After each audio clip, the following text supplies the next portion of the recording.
My name is Austin Miller, and at 30 years old, I still remember the day I decided to disappear from my family forever. Growing up as Grace's twin brother meant living in a constant shadow, watching my parents worship the ground she walked on while I might as well have been invisible. Every achievement, every milestone, every birthday belonged to her.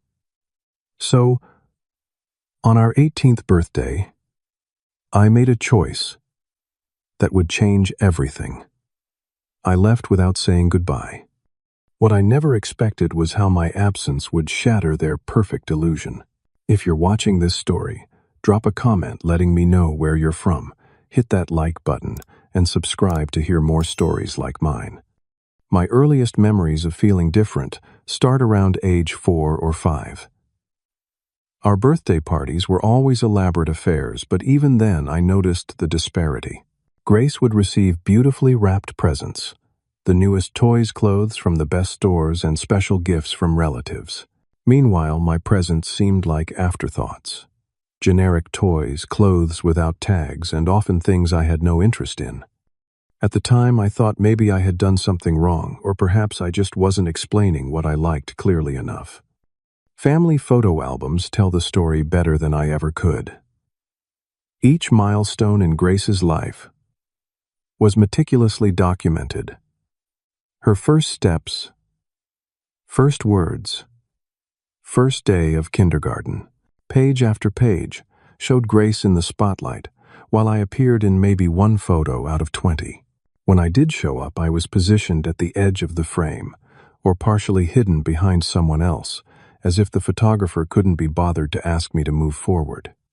One particular Christmas photo when we were 5 shows, Grace front and center on our father's lap, beaming with a new doll, while I'm barely visible in the background playing alone with my unwrapped gift.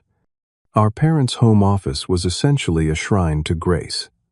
Certificates, ribbons, and photos of her adorned the walls, while my accomplishments never made it past the refrigerator door if they were displayed at all.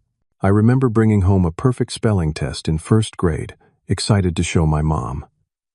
She glanced at it, said good job without enthusiasm, and immediately turned to Grace to ask about her day.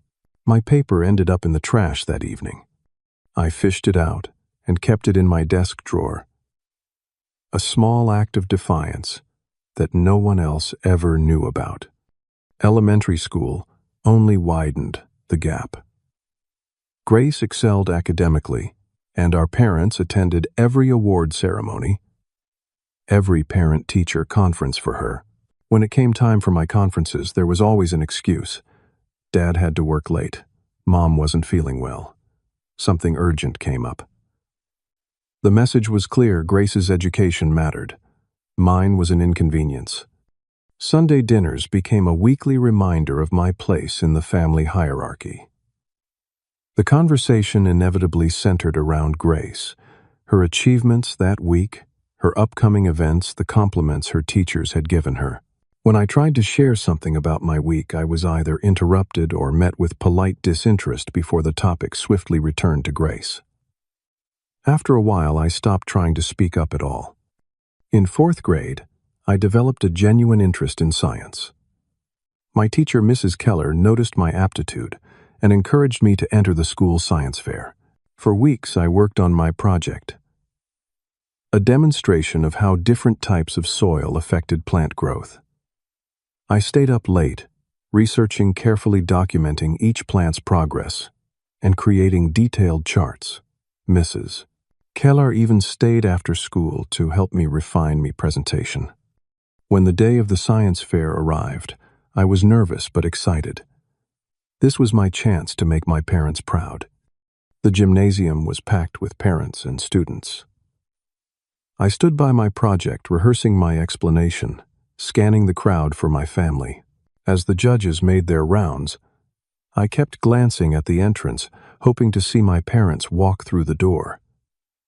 They had promised they would try to make it. The judges were impressed with my project, asking thoughtful questions that I answered confidently.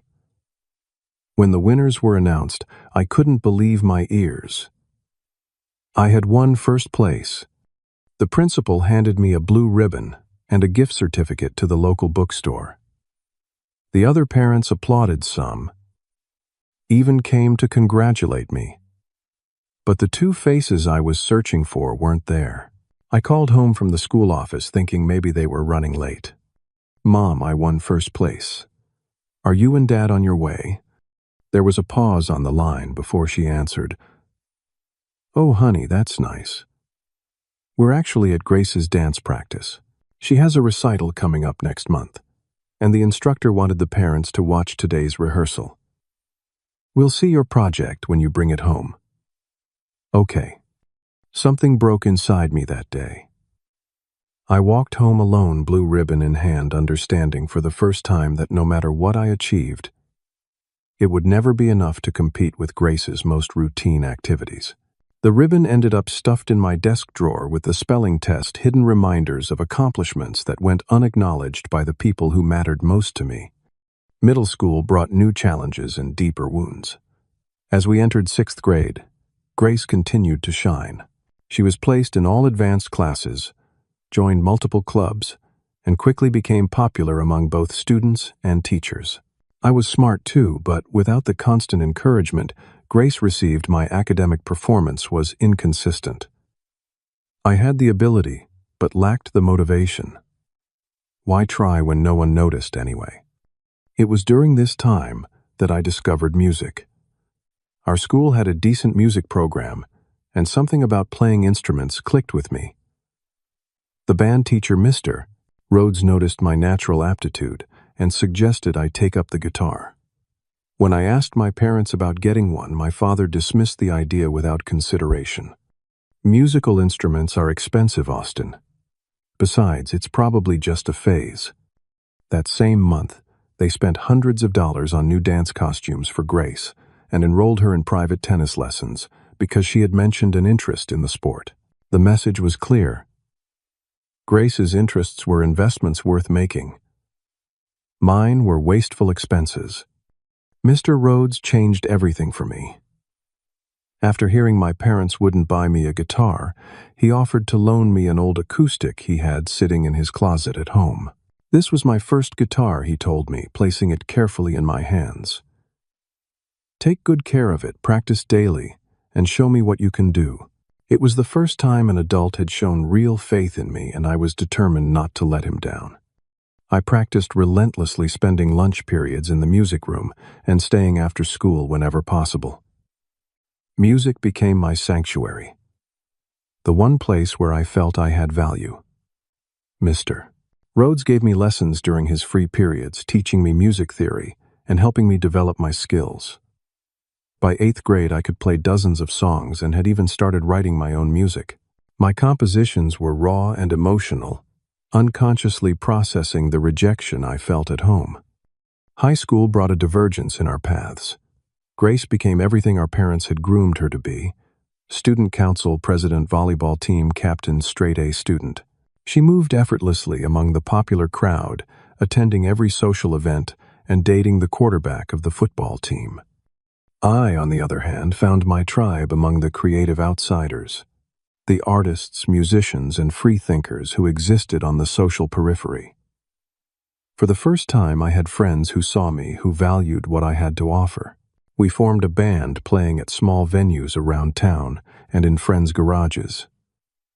On stage, I felt alive, visible, important. The contrast between Grace's world and mine became even more pronounced during our sophomore year. Grace had maintained her perfect GPA and was named MVP of the volleyball team. To celebrate, our parents surprised her with a brand new car, a red Volkswagen Beetle with a personalized license plate. The whole family gathered in the driveway for the big reveal, complete with a giant bow on the hood. Grace screamed with delight, hugging our parents, while I stood awkwardly to the side, invisible as always. What made the situation more painful was that I had also received straight A's that semester, a fact that warranted only a casual good job from my father when report cards arrived. No celebration, no reward, not even acknowledgement beyond those two words. That night I lay in bed staring at the ceiling, listening to Grace excitedly talking on the phone about her new car, and felt the weight of resentment and hurt press down on my chest until it was hard to breathe. By junior year, I couldn't take the disparity anymore. After 16 years of silent suffering, I finally gathered the courage to confront my parents. I chose a Sunday afternoon when Grace was at a friend's house, hoping a private conversation might lead to honesty and change. "Mom, Dad, can we talk?" I asked, finding them in the living room watching television. My father muted the television, looking slightly annoyed at the interruption. "What is it, Austin? I need to talk to you about how I'm feeling in this family." My voice was shaking, but I pressed on. "I feel like Grace gets all the attention and support, while I'm basically ignored. You celebrate everything she does, but you barely notice when I accomplish something." My mother's face tightened. "That's not true, Austin. We're very proud of both of you." When have you ever shown that you're proud of me? You missed my science fair. You wouldn't get me a guitar. You never come to my performances. Grace gets a car for her grades, but I get nothing for the same achievements." My father sighed, exchanging a glance with my mother. "You're being too sensitive, son. Grace just applies herself more consistently. She has clear goals and works hard to achieve them. And I don't. I've maintained good grades while teaching myself music and performing with my band. I do all that without any support from you." "That's exactly what we mean," my mother interjected. "Grace focuses on activities with a future. Music is fine as a hobby, but it's not something to build a life around." The conversation continued in circles, with my parents dismissing my feelings and defending their favoritism with excuses about Grace's exceptional drive and practical goals. What hurt even more was when Grace walked in toward the end of our discussion. She stood in the doorway, listening, a flicker of discomfort crossing her face. But she said nothing, neither confirming my feelings nor denying them. Her silence felt like another betrayal. That night, lying in bed, I realized a painful truth: nothing would change. My parents couldn't even acknowledge the favoritism, let alone address it. And Grace, despite possibly recognizing it, wasn't going to risk her golden child status to stand up for me. I was completely alone in my own family. Junior year marked a turning point in my journey. Despite the ongoing neglect at home, I had found purpose and recognition through music. Mr. Rhodes, who had become something of a surrogate father figure, encouraged me to apply for a prestigious summer music program at Berklee College of Music in Boston. The program accepted only 30 high school students nationwide, offering them a chance to study with world-class musicians for 6 weeks. I worked on my application in secret, recording performances, writing essays, and securing recommendations from Mr. Rhodes and other teachers. When the acceptance letter arrived, I couldn't believe it. Out of thousands of applicants, they had chosen me. The program even offered a partial scholarship, though I would still need to cover some costs. I had been saving money from gigs and a part-time job at the local music store, but I would need help from my parents. That evening, I approached them with my acceptance letter, heart pounding with a mixture of pride and anxiety. "I have some news," I said, interrupting their discussion about Grace's college prospects. "I got accepted to the summer program at Berklee College of Music." My mother took the letter, glancing at it briefly before passing it to my father. "What's this going to cost?" was his first question. I explained the scholarship and the remaining amount I needed. "I've saved almost half of it already," I added quickly. My father shook his head. "We can't justify this expense, Austin. College is right around the corner, and we're already planning for those costs." "But you're paying for Grace's tennis camp this summer," I countered, trying to keep my voice steady. "That costs almost as much." "That's different," my mother said. "Tennis has been part of Grace's college application strategy for years. This music thing of yours came out of nowhere." "It didn't come out of nowhere. I've been playing for 5 years. You would know that if you ever paid attention to anything I do." The argument escalated, ending with my father saying, You need to be realistic about your future, son. Music is a hobby, not a career path. I grabbed the acceptance letter and stormed out, the familiar pain of rejection burning in my chest. That night, I made a decision: I would go to the program with or without their support. Mr.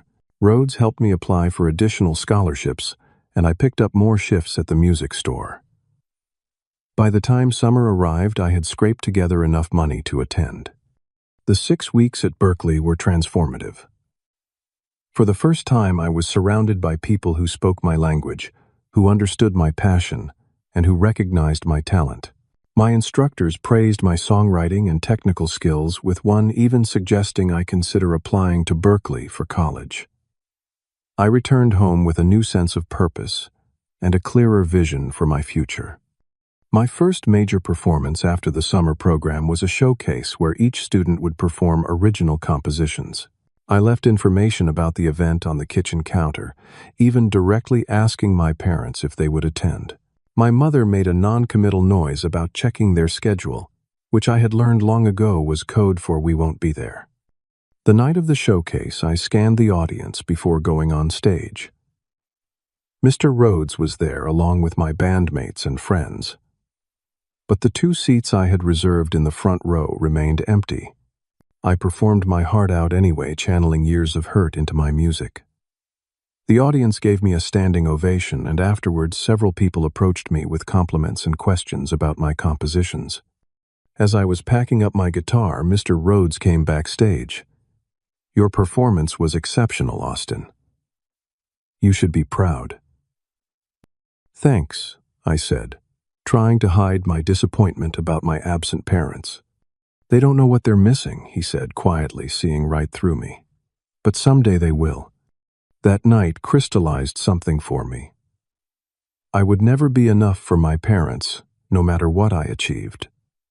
The realization was both painful and liberating. If nothing I did would ever earn their approval, then I was free to pursue my own path without seeking their validation. I began researching music colleges across the country, far from the constant reminder of my second-class status in my family. While Grace received guidance counselor appointments, college visits arranged by our parents, and countless discussions about her future at the dinner table, I navigated the application process alone. I applied to Berklee College of Music, Manhattan School of Music, and several state universities with strong music programs. I requested financial aid information and researched scholarships, all without a word to my family. In April of senior year, acceptance letters began arriving. Grace was accepted to Stanford with a partial scholarship, an announcement that prompted a celebration dinner at the fanciest restaurant in town and congratulatory calls to all our relatives. My acceptance to Berkeley with a substantial merit scholarship arrived the same week. I didn't bother mentioning it to anyone except Mr. Rhodes. As our 18th birthday approached in May, my parents began planning what they called the graduation celebration. Grace and I would be graduating as co-valedictorians, a fact that seemed to perplex my parents, who had never considered me to be on the same academic level as my sister, despite evidence to the contrary. One evening, I overheard them discussing the party plans in the kitchen. I had come downstairs for water, but stopped in the hallway when I heard my name. "We should probably acknowledge Austin too," my mother was saying, "but this is really Grace's special day. She's worked so hard, and with Stanford in the fall." "Agreed," my father replied. "We'll give him a nice gift card or something. Do we know what his plans are after summer? Has he even applied to colleges?" Their words confirmed what I had always felt. I was an afterthought, a footnote in the story of Grace's golden journey. In that moment, standing in the darkened hallway, listening to my parents dismiss 18 years of my existence, something inside me hardened into resolve. I wouldn't be attending their celebration. In fact, I wouldn't be there at all. Planning my exit strategy became my secret project. For the next 2 weeks, I methodically prepared for a clean break with my past life. I had been saving money from gigs and my part-time job for years, initially dreaming of buying my own car since it was clear my parents would never provide one for me as they had for Grace. Now that money would fund my escape. I researched bus routes to Boston, where I had decided to go. Berkeley's fall semester wouldn't start until September, but I couldn't stay in this house another day beyond our birthday. Mr. Rhodes, who had become my confidant, offered to let me stay in his guest room for the summer months before college began. "You're not the first student I've helped through a difficult family situation," he told me, understanding in his eyes. Securing my important documents proved challenging. My birth certificate, social security card, and passport were in my parents' filing cabinet in their home office. Over several days, I carefully accessed the documents when the house was empty, making copies and then returning the originals so they wouldn't notice their absence. I opened a new bank account at a different bank from the joint account my parents had set up for me, gradually transferring small amounts to avoid raising suspicion. I sorted through my possessions, identifying what was essential to take and what could be left behind. Clothes, my laptop, and of course my guitars would come with me. Everything else, trophies from music, competitions, books, posters, would remain as hollow reminders of the son who had lived there. The weight of my decision grew heavier as the day approached. Despite years of neglect, there was still a small, irrational part of me that hoped for reconciliation for my parents, to suddenly recognize their behavior and make amends. But rational thought quickly silenced that childish hope. 18 years had shown me exactly who my parents were and what I meant to them. Nothing would change unless I changed it myself. The night before our birthday, I stood in my room taking in the space that had been mine since childhood. The walls were covered with band posters and sheet music. The desk cluttered with composition notebooks. In many ways, this room had been my only true sanctuary in the house. The one place where I could be myself without comparison or judgment. I sat at my desk and wrote a short note, choosing my words carefully. I didn't want to give them the satisfaction of my pain, nor did I want to reveal my destination. After several drafts, I settled on a simple message: I won't be where I'm not wanted. I placed the note on my pillow, where it would be found the next day. Packing the last of my belongings into a backpack and a duffel bag, I felt a strange mix of emotions. Grief for the family relationship. I never had fear of the unknown future ahead. But most surprisingly, a sense of liberation. For the first time in my life, I was taking control of my narrative. I set my alarm for 4:30 a.m. well before anyone else would be awake. Sleep eluded me that night as I rehearsed my plan and imagined my parents' reactions. Would they be worried, angry? Or would they be secretly relieved to have only Grace to focus on? When the alarm buzzed, I silenced it immediately. The house was quiet as I shouldered my bags and carefully made my way downstairs, avoiding the third step that always creaked. I took one last look at the family photos in the hallway. Images where I was always peripheral and accessory to Grace's story. Then I slipped out the back door into the pre-dawn darkness. The walk to the bus station took 20 minutes. The ticket I had purchased online days before was for the 5:45 a.m. bus to Chicago, where I would transfer to another bus bound for Boston. As I waited in the nearly empty station, reality began to sink in. I was leaving behind everything familiar: my hometown, my school, the few friends I had made. But I was also leaving behind the constant pain of being invisible in my own home. The bus pulled in right on schedule. I handed my ticket to the driver, stowed my bags, and found a seat by the window. As the bus pulled away from the station, I watched my hometown recede into the distance. The rising sun casting long shadows across the streets I had known all my life. By the time my parents woke up to celebrate Grace's special day, I would be crossing state lines miles of distance, growing between us with every passing minute. That first day of freedom was surreal. Watching the landscape change through the bus window, I felt disconnected from reality, as if I were watching someone else's life unfold. The bus made several stops, passengers coming and going, none of them aware that the quiet young man with the guitar case was running away from home on his 18th birthday. I arrived in Chicago that evening and checked into a cheap motel near the bus station. The room was small and dingy.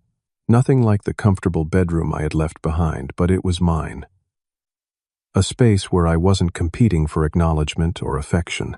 Sitting on the edge of the bed, I turned my phone off, severing the last connection to my old life. My parents had my number, but I knew from experience that they rarely called me. It might be days before they thought to try reaching me directly rather than searching through Grace's friends or checking local hangouts. That first night alone was both terrifying and exhilarating. The freedom I had longed for was now mine, but with it came the harsh reality of being truly on my own.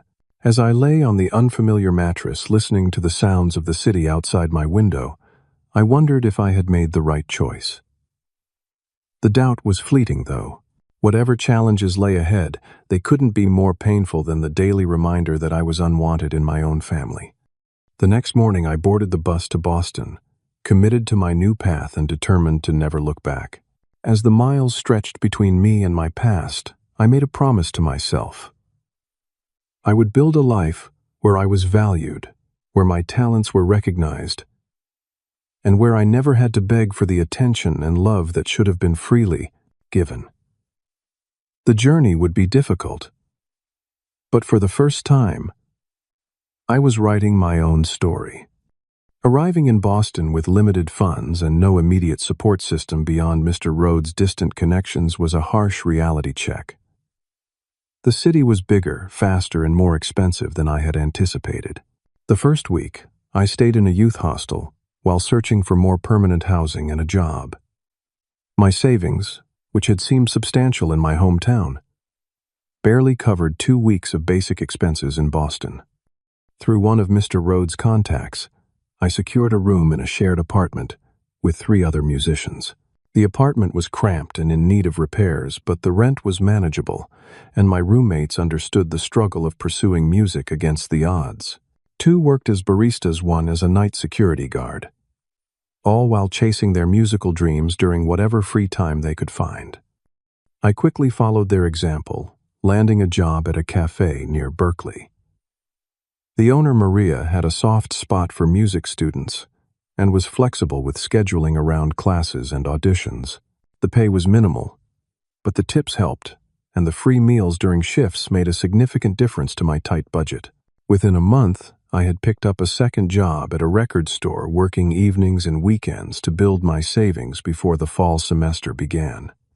Those first few months tested my resolve daily.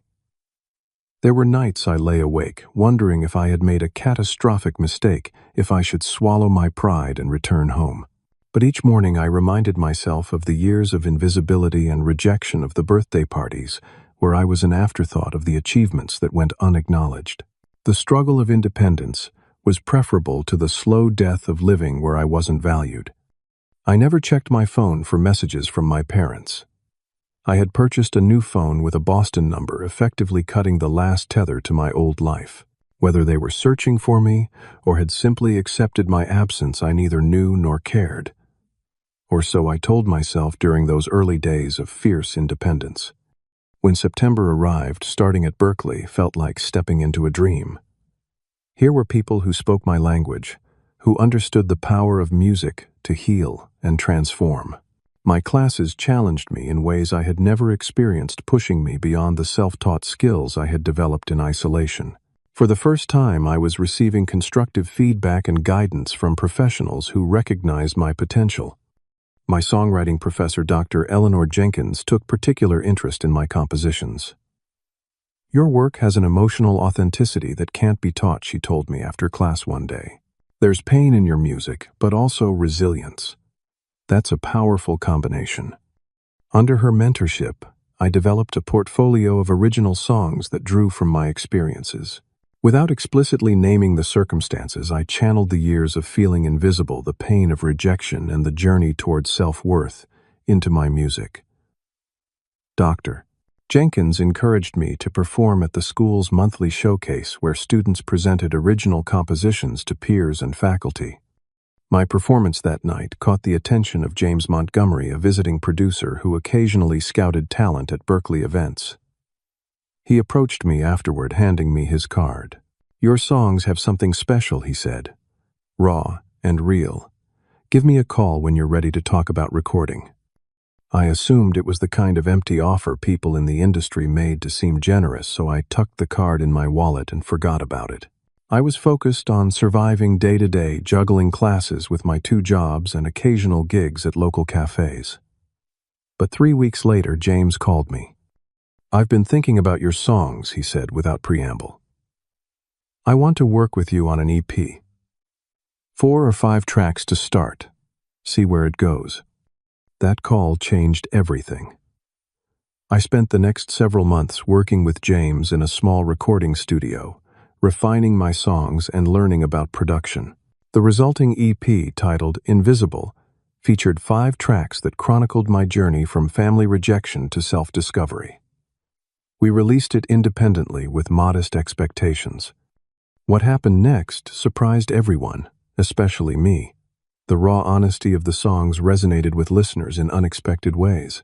A music blogger featured Shadow Twin, the lead track, describing it as a haunting exploration of family dynamics and personal identity. Other reviews followed and streaming numbers began to climb steadily. By the end of my sophomore year at Berkeley, Invisible had gained enough traction that James secured a small budget to produce a full album. More importantly, he arranged a series of opening act slots for a more established artist's East Coast tour. At 20, I found myself performing in venues I had only dreamed about, sharing my story through music with audiences who connected with the emotional truth behind the lyrics. Financial stability came gradually. The tour provided a modest income, and royalties from streaming and downloads slowly accumulated. I was able to reduce my hours at the cafe, though I kept the job as a safety net.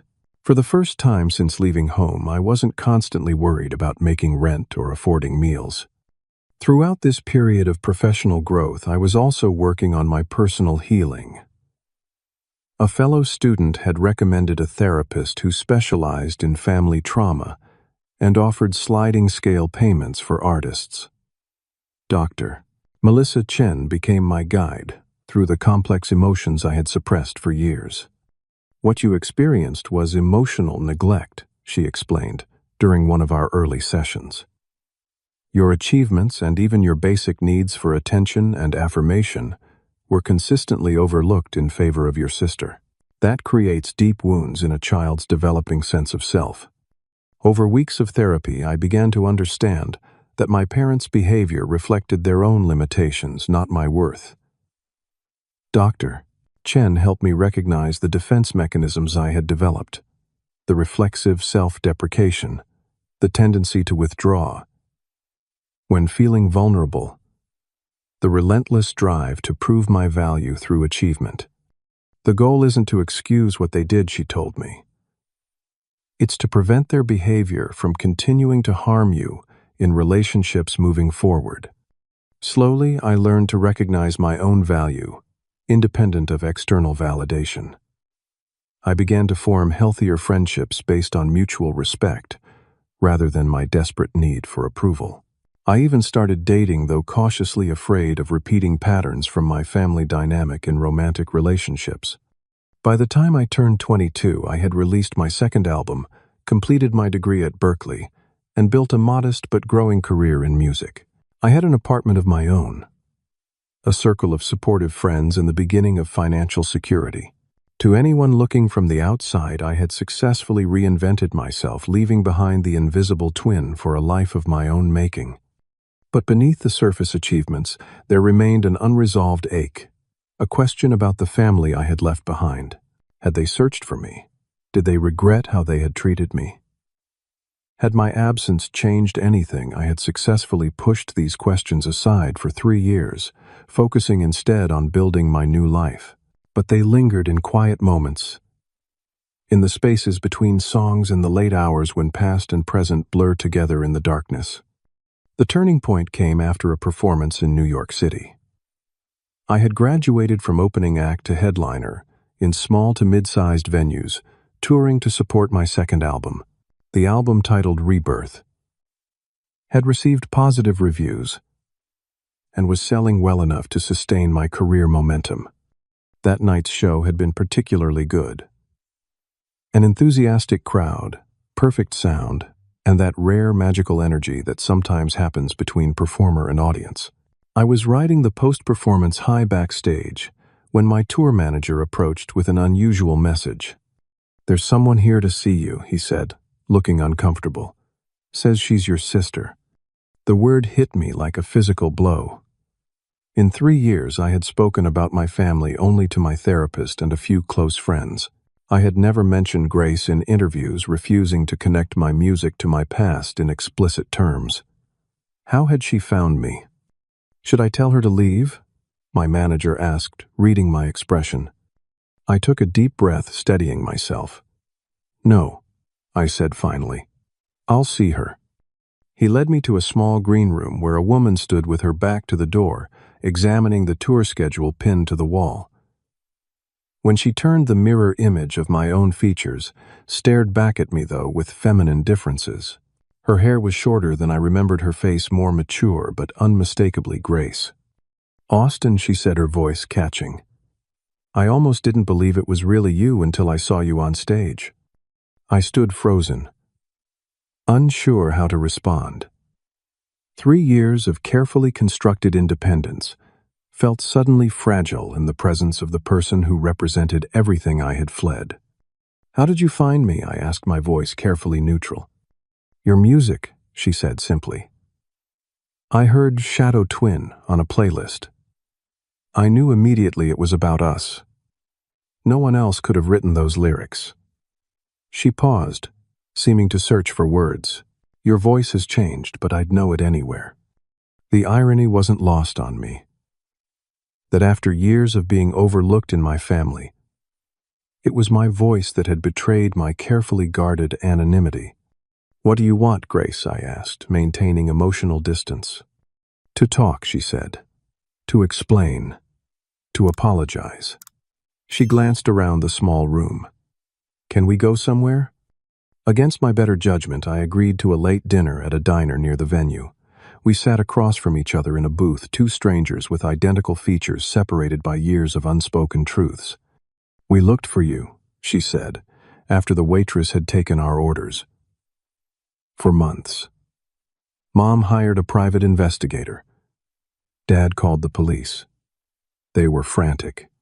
I absorbed this information without visible reaction, though it contradicted what I had assumed, that they had been relieved by my absence. "They found your note," Grace continued. "Dad broke down completely. I'd never seen him cry before that day. One note made him cry, but 18 years of ignoring me didn't trouble him." I couldn't keep the bitterness from my voice. Grace looked down at her hands. "Everything fell apart after you left. The perfect family image they had constructed collapsed. Mom and Dad started fighting constantly. She blamed him for driving you away. He accused her of favoring me too obviously. So they acknowledged it?" I asked, surprised despite myself. Eventually, Grace nodded. "Not at first. Initially, they were just worried. Then, angry, convinced you were being rebellious. But as weeks turned into months with no word from you, they were forced to examine why you might have left." She met my eyes directly. "And I made them face it too. This was unexpected." "You did. After you disappeared, I found your journals while we were searching your room for clues about where you might have gone." She looked ashamed at the admission. "I know it was an invasion of privacy, but we were desperate to find you." Reading your words, how you felt invisible, unwanted, like an afterthought in our family, it was devastating, because I knew it was true. She continued, her voice quieter now. "I had always seen how they treated you differently. But I was selfish, enjoying being the favorite, not wanting to risk my position by speaking up. Reading your journals forced me to confront my own complicity. The waitress returned with our food, creating a momentary pause in the painful conversation. When she left, Grace continued. I confronted them with specific examples from your journals, things I had witnessed myself. At first, they denied it, made excuses. But I wouldn't let it go. I kept pushing until they couldn't hide from the truth anymore. She described how our parents had gradually come to recognize their behavior, the painful process of acknowledging years of differential treatment, how family therapy sessions had revealed the origins of their favoritism, my father's unconscious preference for a daughter who reminded him of his beloved mother, my mother's vicarious living through Grace's achievements and social success. It was never about you being less deserving, Grace explained. It was their issues, their insecurities, their narrow definition of success projected onto us. As she spoke, I realized something else was different about Grace. The perfectionist sheen I remembered had worn away, revealing a more authentic person beneath. What about you? I asked. You said everything fell apart. How did that affect you? Grace's expression shifted, a mixture of regret and liberation crossing her face. I had my own reckoning. After you left, I started seeing how much pressure they had put on me, how they had used my achievements to boost their own egos. My perfect life wasn't mine at all. It was the life they had designed for me. She explained how she had eventually rebelled in her own way, dropping out of Stanford after one semester to pursue international development work. She had spent the past 2 years working with nonprofits in various countries, only recently returning to the States. The golden child status came with its own prison, she said. You couldn't live up to their impossible expectations, and neither could I. I was just better at faking it. As the night progressed, Grace shared more about the aftermath of my disappearance. Our parents had eventually divorced the strain of my absence, and their mutual blame too much for the marriage to bear. My father had moved to Arizona, while my mother remained in our hometown, both of them fundamentally changed by the experience. They've been in therapy separately, and together trying to understand what they did, Grace said. They've changed Austin. Not completely. People rarely do. But meaningfully, they recognize the damage they caused. I listened silently, trying to process this unexpected narrative. In my mind, I had left behind people incapable of change or self-reflection. The idea that my absence had catalyzed transformation seemed almost too convenient, too much like the apology I had once desperately wanted, but now wasn't sure I needed. They would like to see you, Grace said, finally reaching across the table, but stopping short of touching my hand. Not to excuse what they did, but to apologize, to try to make amends if possible. And if I don't want that, I ask, protective of the life and identity I had built without them. Then they'll respect your decision, she answered simply. They understand they lost the right to be in your life. But they wanted me to tell you that the door is open on your terms if and when you're ever ready. As we parted that night, exchanging phone numbers and a somewhat awkward hug, I felt the ground shifting beneath the carefully constructed narrative of my life.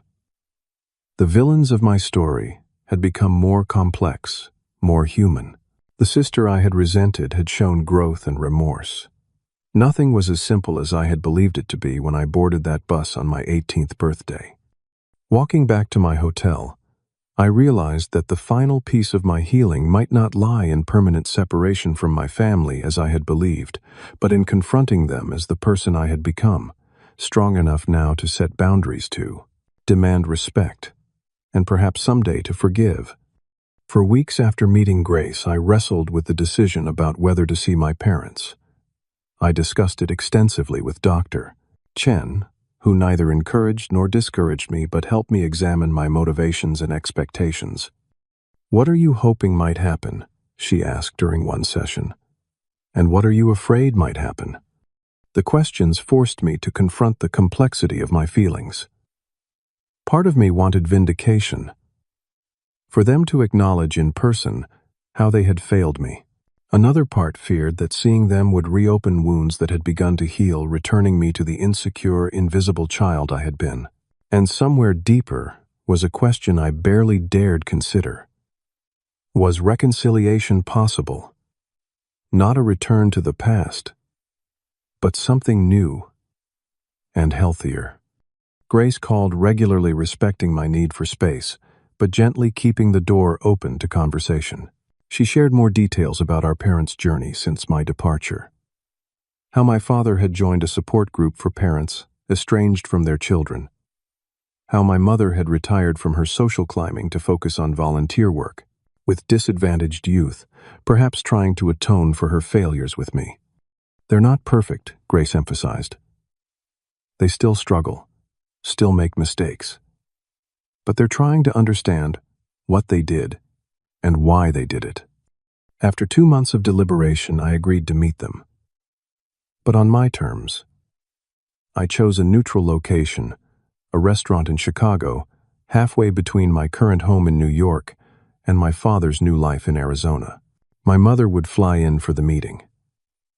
I insisted that Grace be present as a buffer, and I booked a hotel room with a flexible cancellation policy, unsure if I would want to stay beyond our initial lunch. The day of the meeting arrived with a surreal quality. I found myself meticulously choosing my outfit, as if my appearance could somehow armor me against whatever was to come.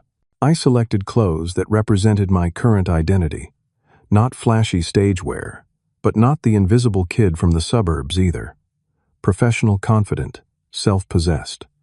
Grace met me in the hotel lobby, offering moral support before we walked the 3 blocks to the restaurant. They're nervous, she admitted. They've been preparing for this possibility for years, but now that it's happening, they're terrified of saying the wrong thing. That makes 2 of us, I replied, trying to mask my anxiety with humor. They were already seated when we arrived, both rising awkwardly as we approached the table. My first shock was their appearance. They had aged beyond the 5 years of our separation. My father's hair had gone completely gray, deep lines etched around his eyes and mouth. My mother seemed smaller somehow, her once perfectly maintained appearance now simpler, less concerned with external impressions. Austin. My mother said, her voice breaking on my name. She took an instinctive step forward, but stopped herself, respecting the invisible boundary between us. My father simply stared, as if not quite believing I was real. "Thank you for coming," he finally managed, his voice rough with emotion. The initial exchanges were painfully awkward.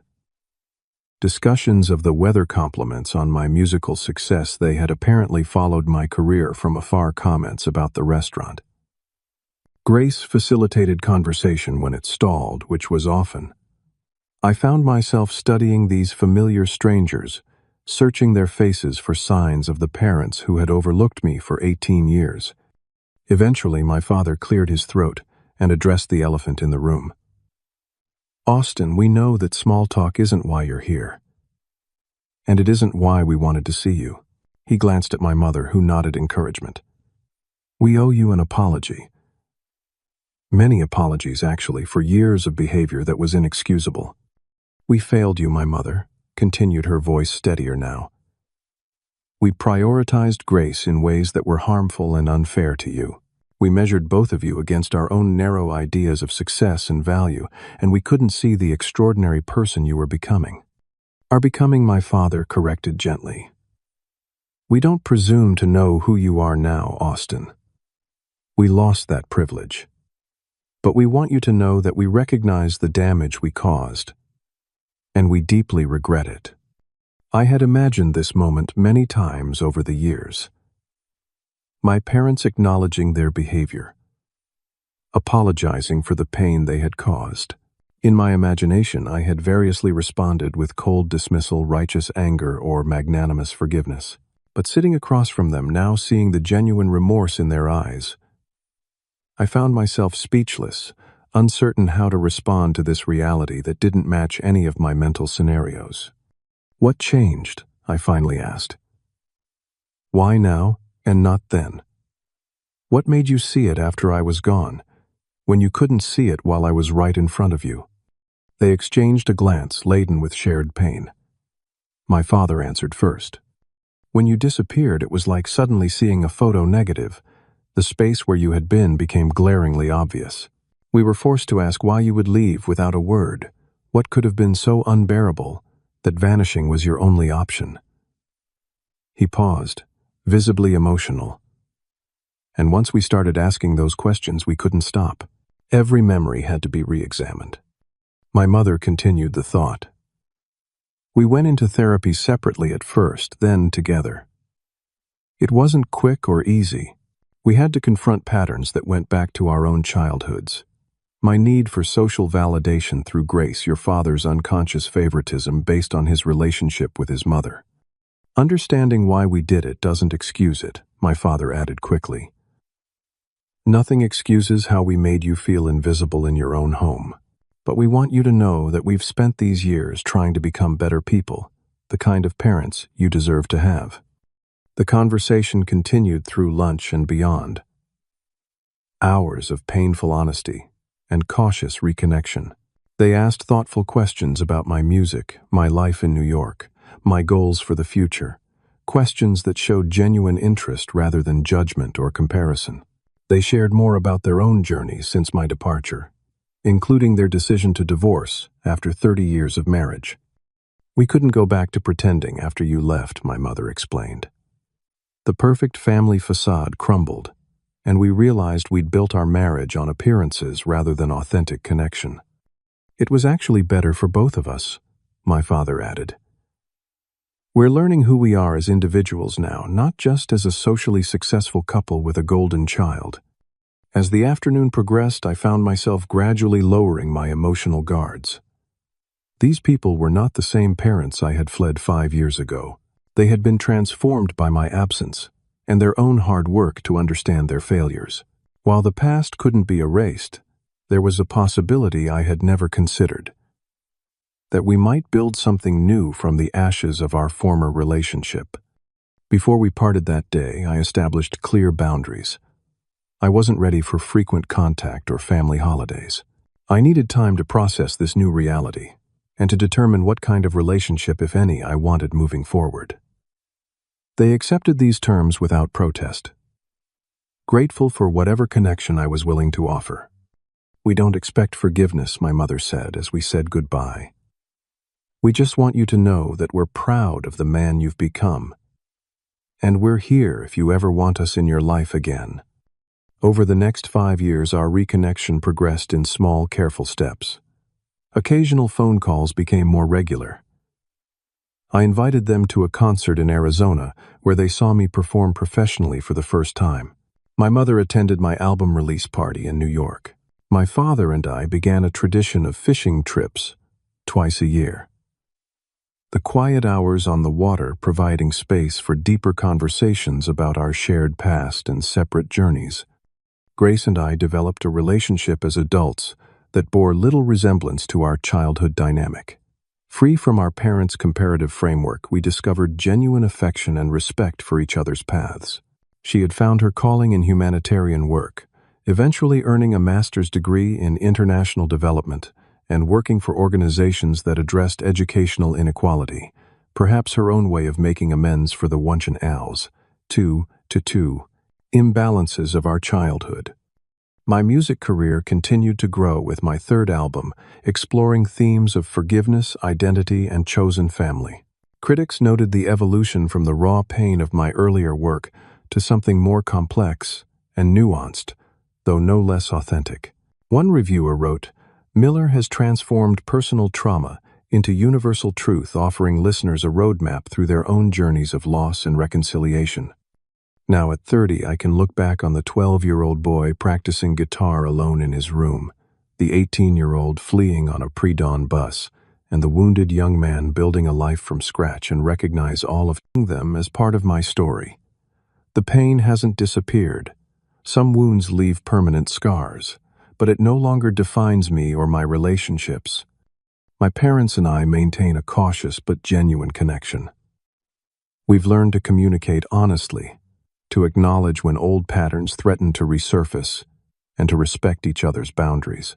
They attend my major concerts when geography permits, now sitting proudly in the audience rather than conspicuously absent.